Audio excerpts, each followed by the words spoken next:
आज का दिन भारतीय राजनीति, हिंदुत्व और राम के भक्तों के लिए सबसे दुखद दिन रहा, क्योंकि राम मंदिर निर्माण को लेकर पहला ईंट रखने वाले कामेश्वर चौपाल जी अब हम लोगों के बीच नहीं रहे। बहुत ही दुखद और झकझोर देने वाली खबर सुबह सुबह मिली, उस वक्त मिली जब हम सो ही रहे थे। उसी दरमियान हमारे भतीजे पंकज का फ़ोन आता है कि चाचा देखिए सोशल मीडिया पर इस तरह की खबरें तैर रही है। तो हम जब उठे तो अचानक इस चीज़ की पुष्टि के लिए, और जब हमने फ़ोन किया तो उन्होंने कहा जो हाँ वाकई ये घटना हुई है और हकीकत है, और कल रात ही जो है उनका निधन हो गया। और जैसे ही उनकी निधन की खबर लगी, मानो हमारे पैर तले ज़मीन खिसक गया।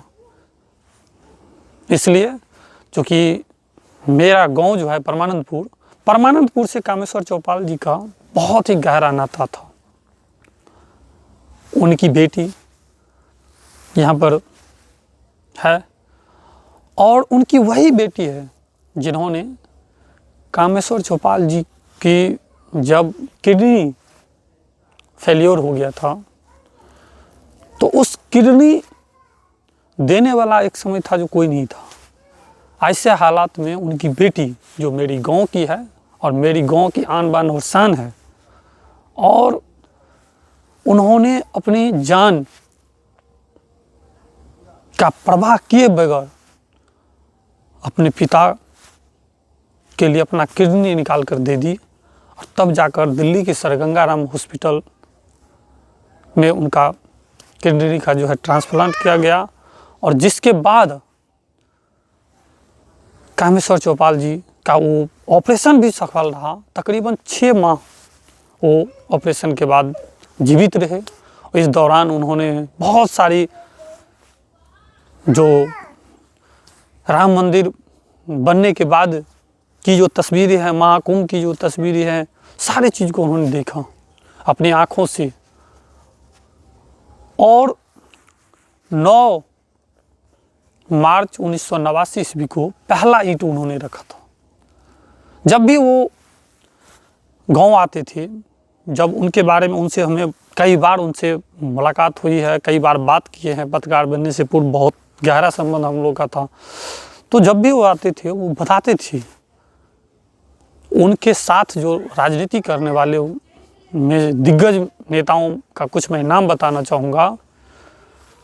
उनमें हैं सुषमा स्वराज, उमा भारती, लाल कृष्ण आडवाणी और तमाम ऐसे दिग्गज नेता,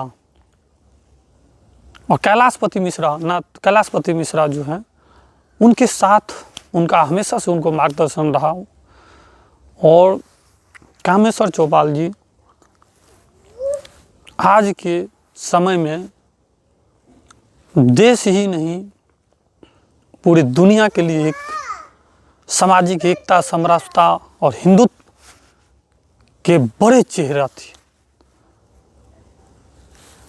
वे कई बड़े पदों को जो है सुशोभित किए। उनके निधन से हर तरफ शोक की लहर है। तो दूसरी तरफ जो उनकी बेटी है लीला, उनके साहस को, उनके त्याग को, उनके मतलब एक पिता के प्रति समर्पण को जो है दुनिया देख रही है। और उनके निधन से जहां राजनीतिक गलियारों में शोक की लहर है, तो वहीं ग्रामीण परिवेशों में भी, क्योंकि गांव-गांव घूम करके वो लोग जो है अलख जगाते थे।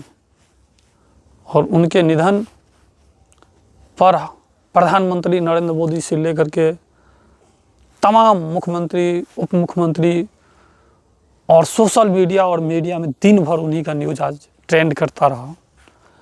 ऐसे महान शख्सियत को उन्होंने एक बार कहा था कि रितेश जी, मैं चाहता तो मुख्यमंत्री भी बन सकता था, चाहता तो बहुत बड़ा हमको पद मिलता था, लेकिन हमारा सपना था राम मंदिर निर्माण, और वो मेरे सपना जो है, मेरा सपना जो है साकार हो गया। उसका हम समिति के अस्थायी सदस्य भी बने राम मंदिर ट्रस्ट के, और हमको बहुत सम्मान मिला। हम सम्मान और स्वाभिमान के धनी हैं, और हमें कोई चीज़ का लालच नहीं, बस सीता माता का जो है मंदिर बन जाता। तो सीता माता के लिए फुलहर में ज़मीन भी अधिग्रहण का कार्य चल रहा है, सरकार ने पैसा दे दिया है। बहुत जल्द वहाँ पर भव्य माँ सीता के मंदिर का भी निर्माण होगा। लेकिन कहीं ना कहीं आज का दिन बहुत ही दुखद और झकझोर देने वाली है, और कामेश्वर चौपाल के निधन के साथ ही एक युग का अंत हो गया।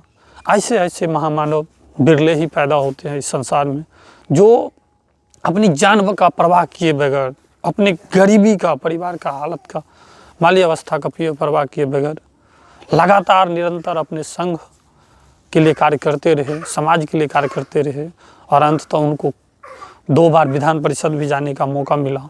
आज उनके निधन पर तमाम राजनीतिक दलों के नेताओं और सोशल मीडिया के साथियों द्वारा जो है उन्हें श्रद्धासुमन अर्पित किए गए। उनके निधन पर सत नमन करता हूँ।